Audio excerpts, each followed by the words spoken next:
మాట్లాడింది నేను, మీరు కాదని సెలవిచ్చినారు. వెళ్ళి సువార్త ప్రకటించండి, నేను మీ వెంటుంటానని సెలవిచ్చినారు. కనుక తండ్రి, మొదటిగా ఈ స్థలాన్ని పరిశుద్ధపరచండి ప్రభువా. మీరు ఈ స్థలంలో ఉండుటకు ఈ స్థలంలో మీ పరిశుద్ధ అగ్ని ద్వారా కాల్చి ఇక్కడ ఈ స్థలాన్ని పరిశుద్ధపరిచి మీరు ఈ స్థలంలో ఉండి ప్రతి ఒక్క హృదయమును వెలిగింపచేసి ఈ స్థవారి దివ్యనములో ప్రార్థన చేసి అడుగుతున్నాను తండ్రి. ఆమేన్, ఆమేన్. మనకు కాపరిగా ఉండి మనల్ని పచ్చిక గల చోట్లంటే సంతోషకరమైన జీవితం దేవుడు మనకు అనుగ్రహిస్తారు. ఎప్పుడంటే ఆయన చిత్తము, మనము దేవుడు మనకి ఇచ్చిన బిడ్డలు దేవుని కొరకు బ్రతకాలి. ఆయన స్వాస్థ్యంగా మనం ఉండాలి. ఆయన స్వాస్థ్యంగా మనం ఉండాలి. ఆయన అబద్ధమాడు కనుక నీ సంతతి మీద నా ఆత్మను కుమ్మరిస్తాను, నీకు పుట్టిన వారిని నేను ఆశీర్వదిస్తాను. దేవుడు ఆశీర్వదిస్తున్నారు కనుక తప్పక ఆయన ఆశీర్వదిస్తారు మన బిడ్డల్ని. దాని గురించి మనం ప్రయాసపడవలసిన పని లేదు.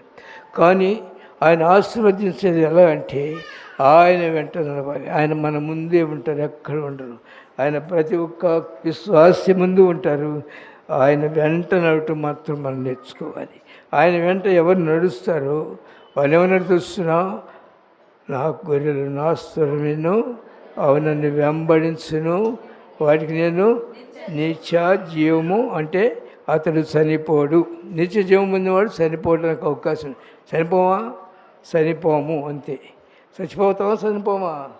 చనిపోము. అడ్రస్ మారుతుంది, నిద్రిస్తాం మనతో. అయితే మనము చనిపోము, కానీ మనకి ఇచ్చిన సమయాన్ని చాలామంది పాడు చేసుకుంటుంటాం. దేవుని వాక్యం వింటాము, కానీ వాక్యములకు లోబడము. దేవుడు ఏం చెబుతున్నాడు? ఆశ్రయిస్తాను నీ సొంతం. దేవుడు ఎవరిని విడిచిపెట్టాడు, ప్రతి ఒక్కరిని ఆశ్రయిస్తాడు. ఎందుకంటే ఆయనకి తెలుస్తున్నాం, నీ తల్లి నా తల్లి గర్భంలో మనం ఉండగానే ఏర్పరచబడక మునిపే దేవుడు మనల్ని ప్రేమించి రక్షించినాడు. రక్షించాక ఆయన ఏమన్నాడు తెలుస్తున్నా? ఏమంటే సృష్టించిన సృష్టిగత ఏమన్నాడు తెలుస్తున్నా? ఫలించు, అభివృద్ధి చెందు. ఆదామవ్వలతో అన్నమాట, నీతో నాతో కూడా అంటున్నాడు. ఫలించు, అభివృద్ధి చెందు. నేను నీకేం తక్కువ చేయను, ఇచ్చినాను. నేను నువ్వు ఏలు, నీవు నీ బిడ్డలు ఏలేవారు ఉండాలంటే కృతజ్ఞత కూడికలు పెట్టుకుంటాము. మొక్కుబడిగా దేవుడు మొక్కుబడులు ఎప్పుడు ఆశించడు. నీ మొక్కుబడి నాకెందుకు? నేను ఆశించింది ముందు నాకు ఇవ్వు. ఏమివ్వాలి? మొదటగా నీవు నాకు నీ హృదయాన్ని ఇవ్వు. ఆ తర్వాత నీ బిడ్డలను నా కొరకు ప్రతిష్ఠించు.